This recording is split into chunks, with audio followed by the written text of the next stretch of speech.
워싱턴 DC의 길가에 한 맹인 거지가 길 모퉁이 건물에 기대 앉아서 구걸을 하고 있었습니다. 네, 매우 인상적인 것은 그의 보통 이렇게 피켓 같은 걸 들고 있는데 이 사람 목에다 걸었어요. 목에다 걸고 서 있는데 앉아 있는데 글이 이렇습니다. 태양은 빛나는데 나는 맹인이여라. The sun is shining, but I am blind. 그렇게 써 있어요.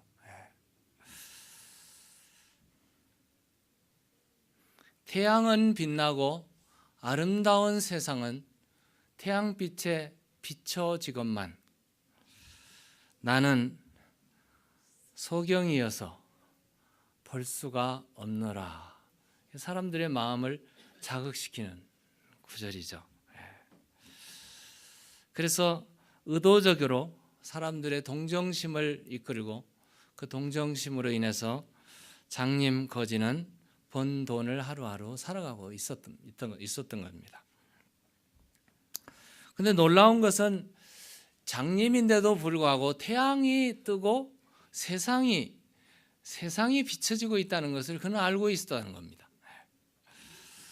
그런데 얼마나 많은 맹인들이 태양은 빛나고 있는데 깜깜해서 세상을 볼 수 없는 불행한 일들이 있다는 말씀이죠.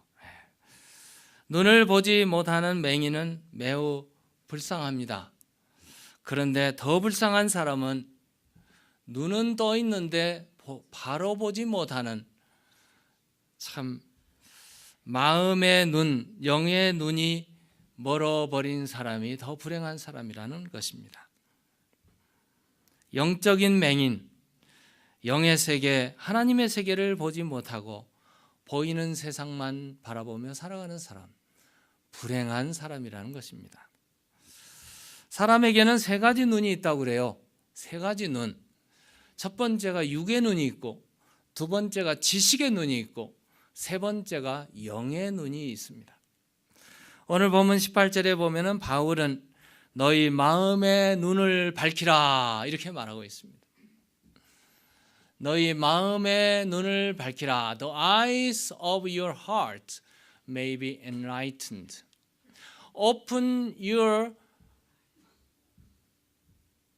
spiritual eyes 이렇게 말해야 되겠죠? Open your eyes of heart 이렇게 말을 해야 되나요? 이렇게 말을 해야 되겠죠. 너희 마음의 눈을 밝히라. 이거는 세상의 맹인을 가르쳐서 하는 말이 아닌 줄로 압니다.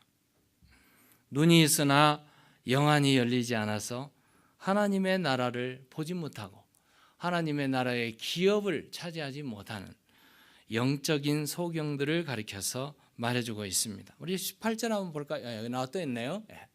한번 읽어보겠습니다. 시작. 너희 마음의 눈을 밝히사 그의 부르심의 소망이 무엇이며 성도 안에서 그 기업의 영광의 풍성함이 무엇이며. 눈을 실명하면 온 세상이 캄캄합니다. 태어날 때부터 소경인 사람하고 살다가 눈이 멀어서 실명한 사람은 누가 더 불행할 것 같아요? 두 번째가 더 불행해요. 뭔가 영적으로 아는 것 같은데 깜깜한 소경, 그 얼마나 불행한지 몰라요. 그와 같습니다. 눈이 보이지 않으면 걸을 수도 움직일 수도 없습니다. 그런데 눈이 열리면 어떻게 되는가? 보이는 세계가 시야에 들어옵니다. 눈으로만 보는 게 아니죠. 눈에 들어오고 바로 마음으로 들어오죠. 마음으로 들어옵니다. 마음에 감동과 변화가 있습니다. 그래서 마음이 움직여지고 손발이 움직여지고 행동이 삶이 움직여지는 것을 가리킵니다. 오늘 본문에 마음의 눈을 열으라고 말하고 있어요. 마음의 눈을 열기 위해서. 그러니까 마음이란 감정, 느낌, 이 중심부를 말하고 있어요. 그래서 원문을 찾아봤더니 이 마음이라는 단어가 헬라 말로 cardia라는 단어로 기록되어 있어요. cardia는 요즘에 영어에 cardiac 나오죠? cardiology로 나오고 있죠. 심장이라는 뜻이 심장. 눈으로 보고 마음으로 열어지고 또 그게 뭐니까 가슴, 심장. 그러니까 마음을 연다는 말은 지식만 여는 게 아니에요. 아는 난리지만 여는 게 아니고 마음이 활짝 열려 가슴이 뜨거워지는, 감정이 느껴지는 이 느낌이 우리 안에 들어와서 우리 심장, 오장육부가 다 흔들려지는 이런 상태를 가리켜서 마음을 연다는 것이죠. 우리 요한일서 3장 17절에 보면은 이런 말이 있어요. 누가 이 세상의 재물을 가지고 형제 궁핍함을 보고도 도와줄 마음을 닫으면 도와줄 마음이 움직여지죠. 감동이 되죠. 근데 그 마음을 닫아버리면 하나님의 사랑이 어찌 그 속에 있으리요. 그래서 바울은 이렇게 말하고 있어요. 고린도전서 4장 20절에 하나님의 나라는 말에 있지 아니하고 오직 뭐에 있어요? 능력에 있어요. 능력에. 우리의 마음의 눈을 열면, 우리의 마음의 눈이 열리게 되면 보이는 것이 있습니다.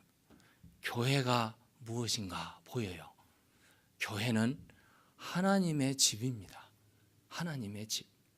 마음의 눈이 열리면 교회는 그리스도의 몸이라는 것을 알게 돼요. 그리고 마음의 눈이 열리게 되면 교회가 어떤 일을 해야 된다는 게 눈에 보이게 됩니다. 오늘 이 부분을 한번 보려고 합니다. 교회가 무엇인가? 하나님의 집이라는 것을 여러분 머리에 두시고 오늘 본문 20절, 21절을 함께 보도록 하겠습니다. 우리 함께 읽어볼까요? 시작. 그의 능력이 그리스도 안에서 역사하사 죽은 자들 가운데서 다시 살리시고 하늘에서 자기의 오른편에 앉히사 모든 통치와 권세와 능력과 주권과 이 세상뿐 아니라 오는 세상에 일컫는 모든 이름 위에 뛰어나게 하시고, 교회는 하나님의 집입니다. The church is the house of God. 하나님의 집이란 말이에요. 하나님의 집에는 누가 계시죠? 하나님이 계신단 말이에요. 하나님. 그 하나님이 어떻게 좌정하고 계시는가? 오늘 여기 보시는 대로 능력과 권세로, 하나님의 능력과 주관과 이 세상뿐만 아니라 통치, 권세로 다스리고 계신다는 거예요. 하나님이 다스리는 영역이 바로 교회입니다. 하나님이 다스리는 그곳이 하나님의 집입니다. 만민이 기도하는 집, 하나님이 계시고 하나님을 만나는 곳, 하나님께 예배하는 곳, 하나님의 음성을 듣는 곳, 그것이 바로 교회, 하나님의 집입니다. 그러므로 교회에 오면은 우리가 뭘 알아야 되는가? 17절이죠. 오늘 본문 17절에 우리 주 예수 그리스도의 하나님 영광의 아버지께서 뭘 주세요? 지혜와 계시의 영을 너희에게 주사 하나님을 알게 하시고. 교회 오면은 하나님의 집이요, 하나님을 만나야 되는데 하나님이 뭘 주셔야 되냐? 계시, 지혜의 영을 우리에게 주세요. 계시와 지혜의 영이 누구시죠? 성령 하나님이시란 말이에요. 성령이 오셔야 우리가 바로 하나님을 알 수 있어요. 성령이 오셔야 바른 예배를 드릴 수 있습니다.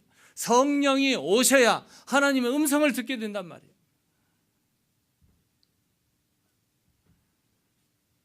지혜와 계시의 영을 너희에게 주사 하나님을 알게 하시고, 알게 하신다는 말 매우 중요한 단어예요. 하나님을 안다. 많은 사람들이 하나님 안다고 그래요. 근데 몰라요. 하나님 잘 모르는 것 같아요. 하나님을 알면 그렇게 살면 안 돼요. 하나님을 알면 그렇게 행동해서는 안 돼요. 하나님을 알면 그렇게 말해서도 안 돼요. 근데 많은 사람들이 하나님을 안다고 하는데 몰라요. 안다는 말은 단순한 지식적인 알미 아니에요. 단순하게 정보를 얻는 것만으로도 충분하지 않습니다. 하나님을 안다는 말은 완전히 안다는 말이에요. 완전히. 체험하고 아는 머리의 모든 알미 가슴으로 다가와서 아까 마음을 연다는 말이죠. 요 같은 동일한 말이에요.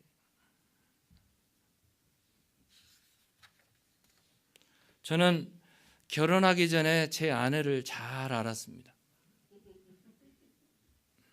4년 동안 사귀고 만나고 데이트하고 그러면서 알았습니다. 그런데 제가 진짜로 제 아내를 알게 된 것은 결혼하고 나서였습니다. 결혼하고 나니까 다 드러나더라고요. 제가 결혼하기 전에는 눈에 보이는 아내, 듣고 보고 제가 소스를 서집한 모든 정보를 다 가지고 있는 그 아내였습니다. 결혼하기 전에 제가 아는 아내는 그런 아내였어요. 그런데 제가 정말 아내를 안다고 말할 때는 그런 알을 얘기하지 않습니다. 제가 부딪혀보고 함께 살고 한 몸을 이루고 하나가 된 상태에서 아내를 알게 됐을 때 그게 진짜 아내였어요. 우리가 하나님을 알게 된다는 말이 바로 그런 말입니다. 그런 지식적인 안 가지고 안다고 해서는 안 될 것입니다. 베드로가 신앙 고백을 했어요. 주는 그리스도시요 살아계신 하나님의 아들이십니다. 그때 우리 주님께서 바요나 시몬아 내가 복이 있도다. 복을 받은 자예요. 내가 그것을 알게 하신 분이 누구예요? 혈육이 아니었어요. 지식이 아니었어요. 베드로가 알고 있는 어떤 것이 아니라 누가 알게 하셨어요? 하늘에 계신 아버지께서 알게 하셨다. 이런 알미예요. 우리가 하나님을 안다는 것이 얼마나 중요한지 몰라요. 하나님을 알고 모르는데 우리의 생사가 달려 있어요, 여러분. 우리 인생에 이 갈림길이 있단 말이에요. 하나님을 아느냐 모르느냐. 여호와를 알자. 여호와를 알자. 우리의 삶이 우리가 사는 길은 여호와를 아는 길이다. 구약의 선지자들이 그렇게 외쳤어요. 우리가 사는 길은 여호와를 아는 길이에요. 여호와를 알지 못해서 나라가 망하고 백성이 망하고 가정이 망한단 말이에요. 여호와를 알아야 돼요.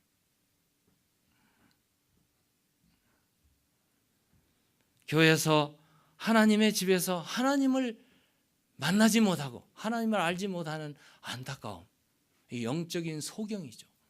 영적인 소경. 이래서는 안 되겠죠. 오늘 보면 18절에 보시면 이렇습니다.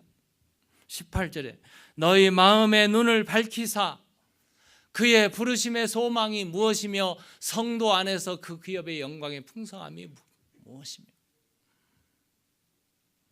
하나님이 주시는 기업이 우리에게 주신 소망이 무엇인가를 알려면 뭐가 열려야 돼요? 영안이 열려야 됩니다. 영안. 육안이 열려서는 안 돼요. 지안이 열려서도 지혜가 이 한계가 있습니다. 우리가 하나님을 알려면 영안이 열려야 됩니다. 여러분, 세상에도 두더지의 눈하고 독수리의 눈의 차이가 있습니다. 같을 수가 없잖아요. 두더지의 눈은 땅만 보게 되어 있습니다. 독수리의 눈은 먼 하늘의 천공을 날고 있고, 그러므로 보는 시야와 관점이 다르다는 말씀입니다. 여러분, 교회 와서 눈을 떠서 누구를 보고 계십니까? 눈을 떠서 누구를 만지며 누구를 듣고 계십니까? 오늘 본문을 보시면 우리의 마음의 눈이 열리면 우리가 하나님의 뜻과 계획을 눈여겨보게 된다는 말씀입니다. 오늘 1장을 다 종합해 보시면 하나님은 누구신가?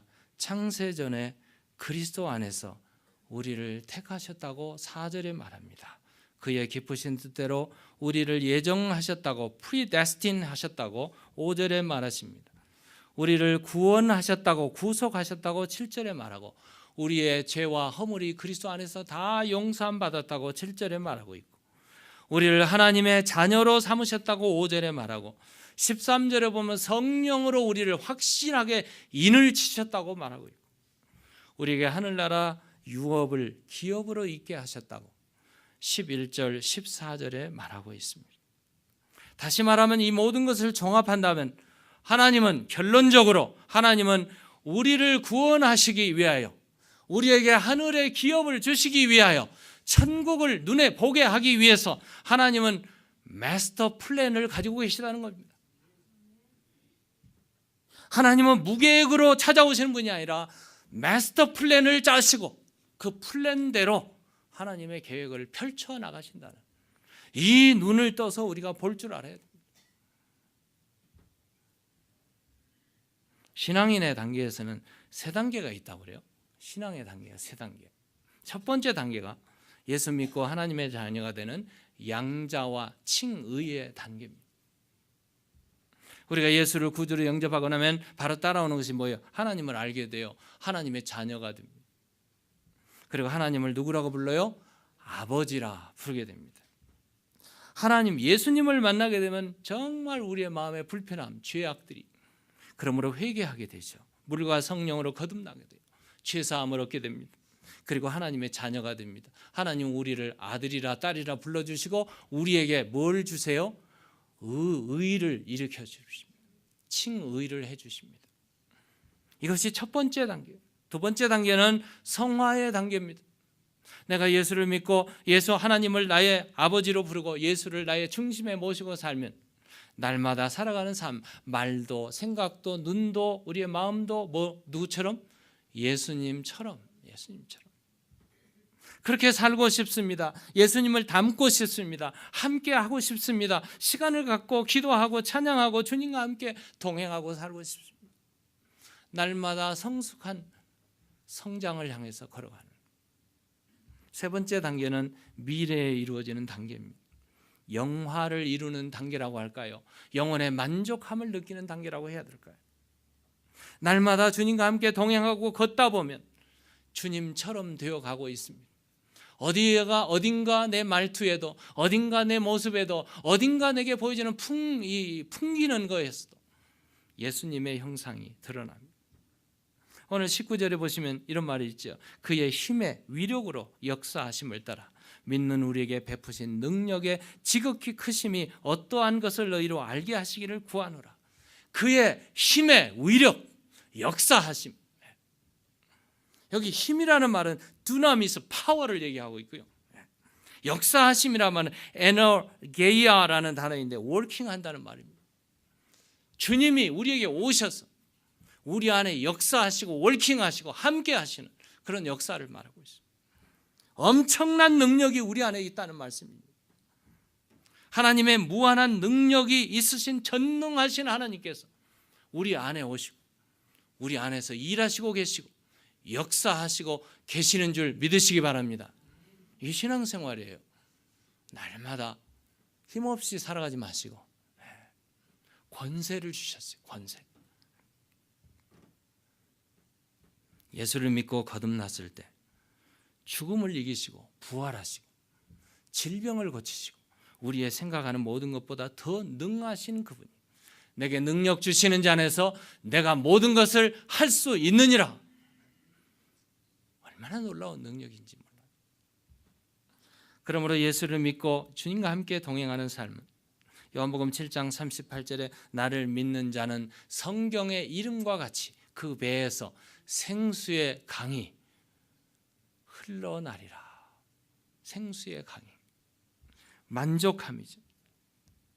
우리 다시 반복합니다. 교회는 하나님의 집입니다.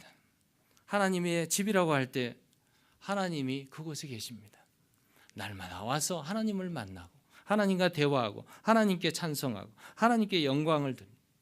무엇보다 먼저 해야 될 일이 뭐예요? 그분이 기뻐하는 일을 하잖아요. 그분이 우리를 슬퍼하시면 우리의 죄를 다 그분 뒤에 낱낱이 고백하고 우리의 보혈, 그리스도의 보혈로 깨끗이 씻음을 받고 주님이 기뻐하는 날 기억하고 주님 앞에 나와서 예배하는 자, 하나님이 제일 기뻐하는 교회는 하나님의 집입니다. 주일 성수하는 기쁨이 얼마나 기쁜가요? 세상 사람들은 잘 몰라요. 돈을 많이 준다면 주일도 무시하고 가더라고요. 그런데 여러분, 주일의 기쁨, 성수 주일의 기쁨 얼마나 중요한지 모르요. 시편 기자는 이런 말을 했어요. 시편 84편 10절에 주의 궁정에서 한 날이 다른 곳에서 천날보다 나은 적. 이 한 날이 축복의 날이요, 기쁨의 날이요, 하나님께 영광의 날이 되는 줄로 믿습니다. 얼마나 기쁨의 날인지 몰라요. 오늘 우리는 이런 날에 왔어요. 세상에 나가서 돈 벌고 뭐하고 이것도 중요하겠지만요, 그보다도 악인의 장막에 사는 것보다 내 하나님의 문지기로 있는 것이 더 좋다, 이런 고백. 교회는 하나님의 집이며 두 번째로는 그리스도의 몸입니다. 그리스도의 몸. 우리가 영안을 떠서 마음의 눈을 떠서 이렇게 보면 교회는 사람들이 우울거리는 것처럼 보이지만 그 사람들의 주인이신 주님을 보셔야 된다. 내 옆에 있는 형제를 통해서 주님을 보셔야 돼요. 주님이 머리고 우리는 지체들이에요. 우리는 그리스도의 몸입니다. 오늘 23절 볼까요? 교회는 우리 함께 읽겠습니다. 시작. 교회는 그의 몸이니 만물 안에서 만물을 충만하게 하시는 이의 충만함이니라. 교회는 뭐라고요? 그의 몸입니다. 그리스도의 몸이란 말이에요. 그리스도의 몸에는 반드시 생명이 있습니다. 왜요? 그리스도가 생명이시니까. 그리스도의 몸이라고 말하면서 생명이 없다면 그건 몸이 아니죠. 교회 안에는 생명의 움직임이 있습니다. 꿈틀거림이 있습니다. 형제가 형제 간에 서로 연결이 있고 고리가 있고 사랑이 있고 느낌, 고통이 있고 아픔이 있고 기쁨도 함께 서로 돕고 서로 협력하고 서로 이해하고 서로 상처를 쌓으면 아름다움이 교회 안에 그래서 있는 겁니다. 교회는 그리스도의 생명이 있는, 그리스도의 영이 없고 그리스도의 생명이 없으면 교회가 아니죠. 살아있는 교회, 생명력이 넘치는 교회가 되려면 오늘 본문 22절, 23절입니다. 또 만물을 그 발 아래 복종하게 하시고 그를 만물 위에 교회의 머리로 삼으셨느니라. 그리스도를 머리로 삼는 그곳에 생명이 있어요. 교회는 그의 몸이니 만물 안에서 만물을 충만하게 하시는 이의 충만임이니라.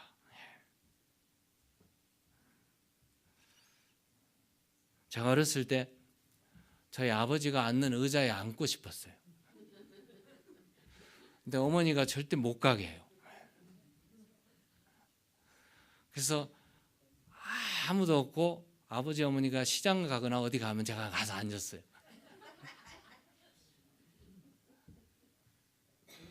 앉고 싶더라고요. 근데 못 앉게 한 이유가 뭐예요? 아버지의 자리거든요. 아버지의 자리. 그 아버지의 이 파워죠. 아버지의 권위죠. 그 말, 교훈, 가훈이죠. 이런 것들이 아주 리스펙션입니다. 우리 교회는 머리가 그리스도이십니다. 그리스도의 자리에 누구도 가서는 안 됩니다. 그분만이 자리를 차지하실 분이죠. 우리는 다 그의 지체들입니다. 지체들. 손이요, 발이요, 발톱이요, 손톱이요, 손가락이요, 마디마디, 이 모든 것이 연결되고 서로 합력해서 돕고 이루고 나아갈 때 머리는 명령하고 손발은 움직이고 가슴은 뜨거워지고 우리의 소화기관은 소화를 막 해내고, 이게 교회란 말이에요. 이게 얼마나 뜨겁고 생명력이 넘치고 활기가 넘치는 것이 교회란 말이에요. 예수님은 교회의 머리입니다. 예수님을 머리로 받드는 교회가 생명력 있고 힘 있는 교회예요. 권세 있는 교회란 말이에요. C.S. 루이스는 이런 말을 했어요. 멤버십이란 단어의 뿌리는 기독교인데 멤버십이 얼마나 중요한지 몰라요. 그런데 오늘날 세상이 본래의 의미를 퇴색시키셨습니다. 퇴색시켜버렸어요. 요즘에 세상에서는요, 회사나 어떤 컴퍼니나 이런 거에서 멤버십을 요구하죠. 페이해야 돼요. 어플리케이션에 돈 줘야 돼요. 멤버십을 주면은 그 멤버십 가진 사람들이 혜택이 있어요. 혜택이. 광고주들의 혜택, 메일링 리스트 이런 것들로 다 변했어요. 그래서 오늘날도 교회도 멤버십 해가지고 교회 멤버다 하면은 그냥 리스트가 적혀 있는 그 정도예요. 근데 여러분, 성경에서 말하는 멤버십, 구성원, 예수님의 지체라는 말은 그런 말이 아니에요. 그런 말이 아닙니다. 그리스도가 머리요, 우리는 지체요, 한 기관이요. 그렇단 말이에요. 그러므로 여러분, 우리 몸에 필요 없는 것이 있습니까? 없잖아요. 없잖아요.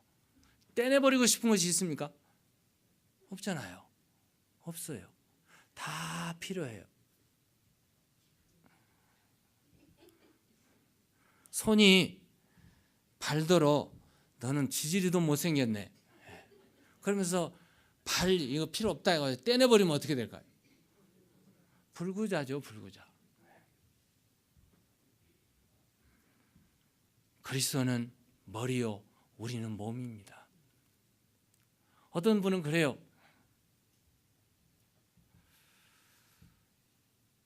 교회가 필요 없대요. 구원만 받았으면 됐지. 뭐 교회가 뭐 필요 있느냐. 그 사람 되게 모르는 사람이에요. 자기 잘났다고 사는 거예요. 그 머리가 누구예요? 그리스도잖아요. 그리스도. 그리스도가 없이 살아가는 사람이에요. 교회는 그리스도의 머리고 우리는 몸이란 말입니다. 교회가 싫다. 어떤 사람은 그리스도는 좋은데 교회는 싫다고 그러더라고. 하도 요즘에 말썽이 많아서 그래요. 그럼에도 불구하고 교회는 정말 필요한 것이요. 내가 몸의 구성원이요, 한 파트 지체란 말이에요.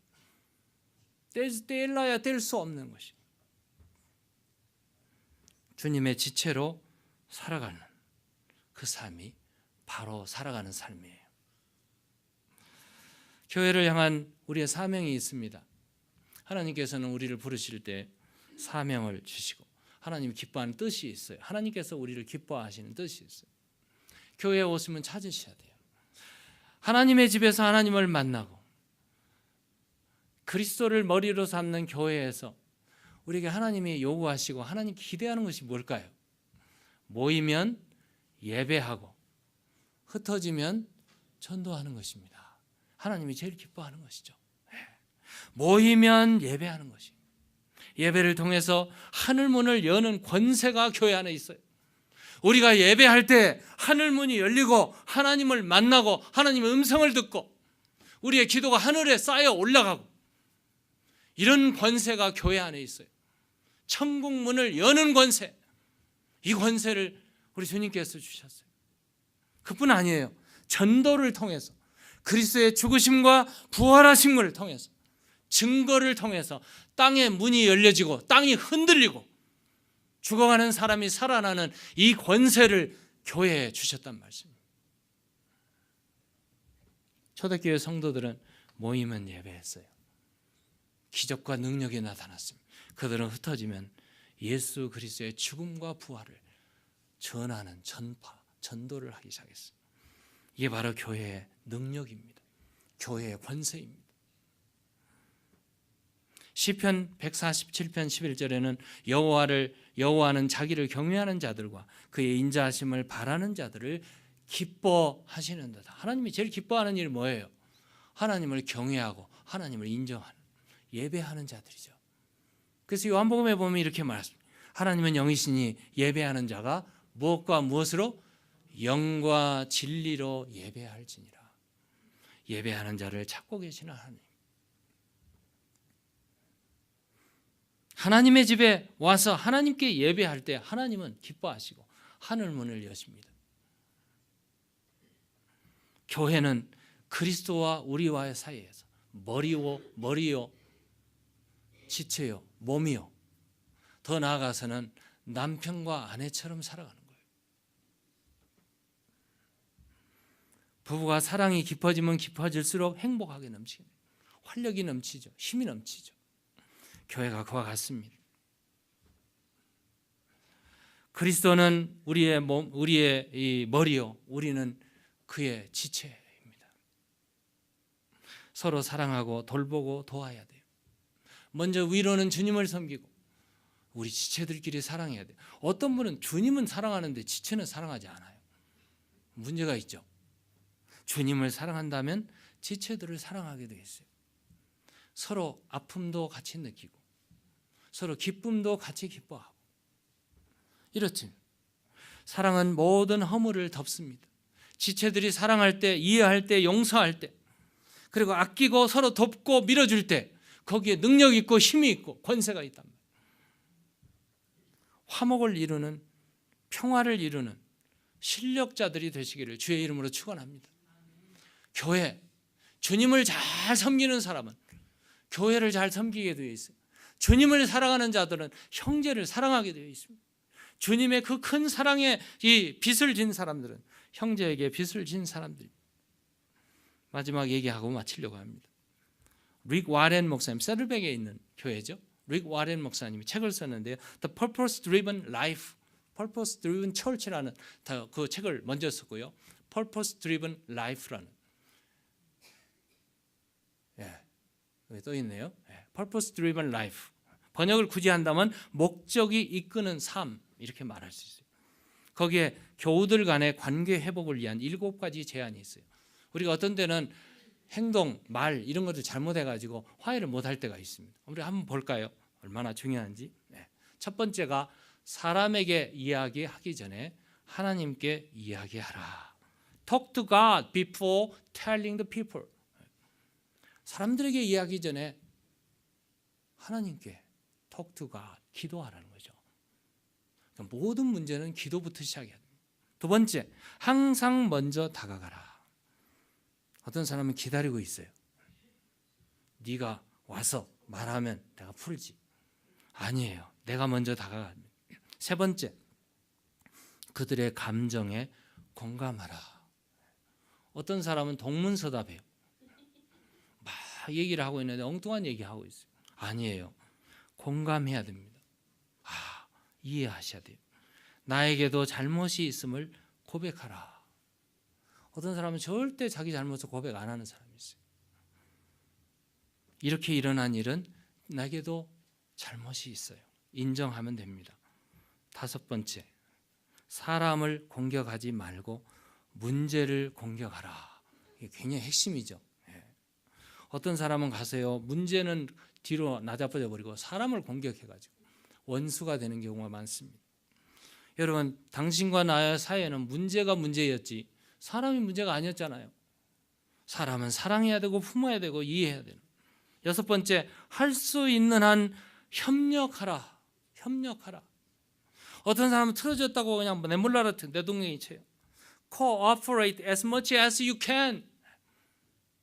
할 수 있는 대로 협력하라. Cooperate. 왜요? 교회 지체잖아요. 일곱 번째, 해결이 아닌 화해를 강조하라. 매우 중요한 해결점이죠. 해결이 아닌, 어떤 거는 해결은 됐는데 화해가 안 돼요. 그래서 너와 나가 떨어져요. 근데 해결이 문제가 아니잖아요. 화해가 문제잖아요. 이렇게 하면 이해할 수 있고 사랑할 수 있고 밀어줄 수 있고 함께 나갈 수가 있습니다. 이렇게 해서 교회를 이끌고 나가는 것입니다. 그리스도가 머리요, 우리는 지체요. 형제가 형제를 사랑하면 그곳에 교회 권세가 있고 힘이 있고 능력이 있는 교회가 될 줄로 믿습니다. 교회가 하나님의 집이 되면 하나님을 만날 때 권세가 있어요. 교회가 그리스도의 몸이라면 그분의 죽으심과 부활을 증거할 때 권세가 있습니다. 교회가 서로 사랑하고 화목할 때 세상이 교회를 향해서 저 교회에 능력이 있다 이렇게 말할 것입니다.